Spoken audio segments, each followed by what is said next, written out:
Olá, nós somos do Projeto Contine, da Universidade de Pernambuco, Campus Garanhuns, e agora vamos falar um pouco a respeito da incontinência anal causada por danos neurológicos.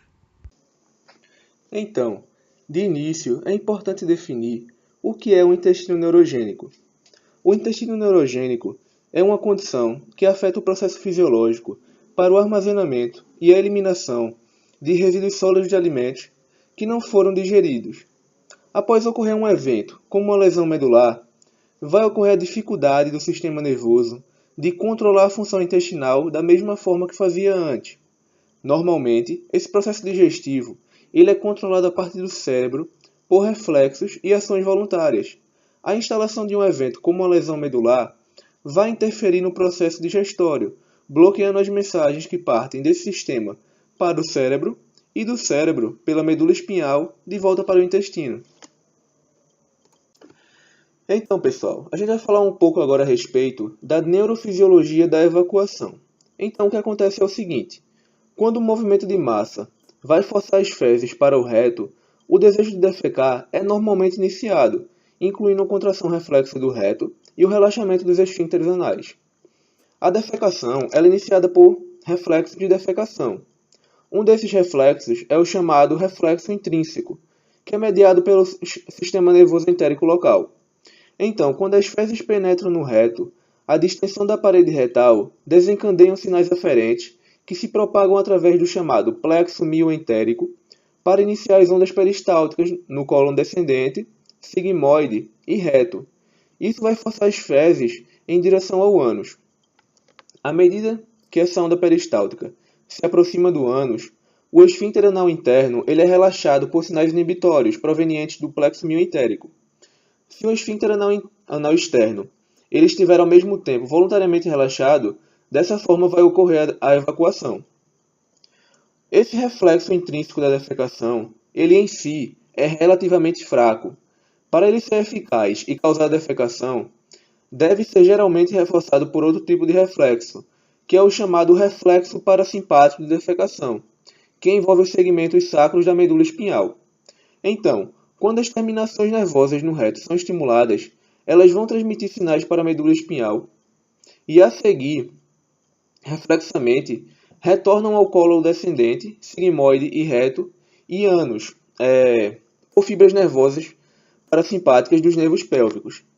Então, esses sinais parasimpáticos eles intensificam acentuadamente as ondas peristálticas e vão relaxar o esfíncter anal interno, convertendo assim o reflexo intrínseco da defecação de um movimento fraco em potente processo que, algumas vezes, ele vai ser capaz de esvaziar o intestino grosso num só movimento. Então, para concluir, esses sinais aferentes que entram na medula espinhal dão origem a outros efeitos, como a contração dos músculos da parede abdominal, para forçar o conteúdo fecal do cólon para baixo e, ao mesmo tempo, fazer com que o assoalho pélvico vá se distender para baixo e puxe para fora o anel anal, para invaginar assim as fezes. Então, quando ocorrer uma lesão no sistema nervoso, vai ocorrer o comprometimento dessa neurofisiologia normal da evacuação.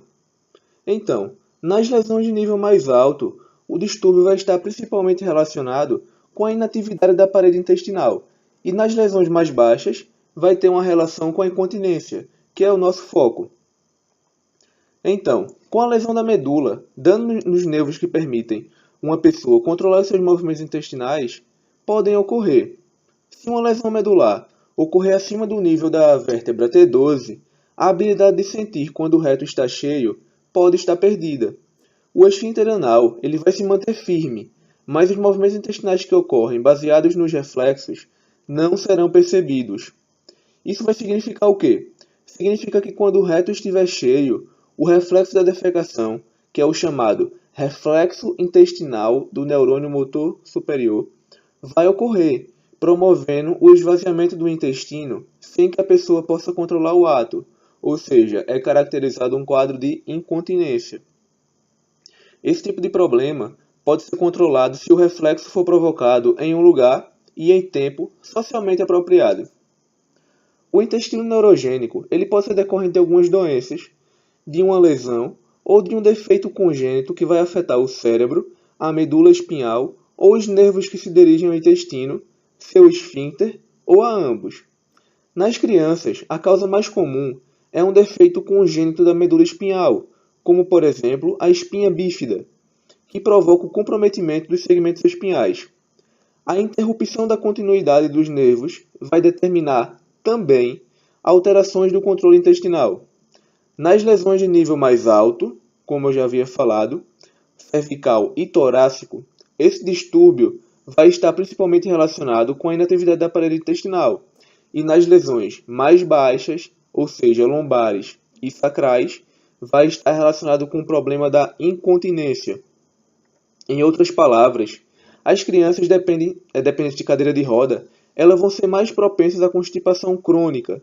E aquelas crianças com paralisia apenas dos pés, vai ocorrer a eliminação acidental das fezes. A mielomeningocele, que é a protrusão da medula espinhal através das vértebras, e o megacólon são outras doenças que podem provocar essa alteração no intestino.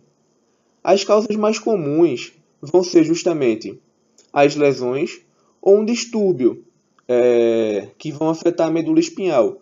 No caso aqui do distúrbio, um exemplo deles é a esclerose múltipla.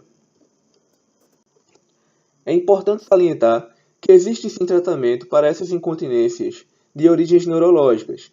Então, se você apresentar algum sinal de incontinência anal, procure o médico o mais rápido possível. Ele vai indicar o melhor tratamento para você e o acompanhamento profissional adequado. A chance de melhora ela é muito alta. Então, pessoal, é isso aí que a gente queria passar. Se você gostou do vídeo, se você tem interesse pelo tema, vai no nosso canal, se inscreve, acompanhe os outros vídeos e muito obrigado pela atenção de vocês.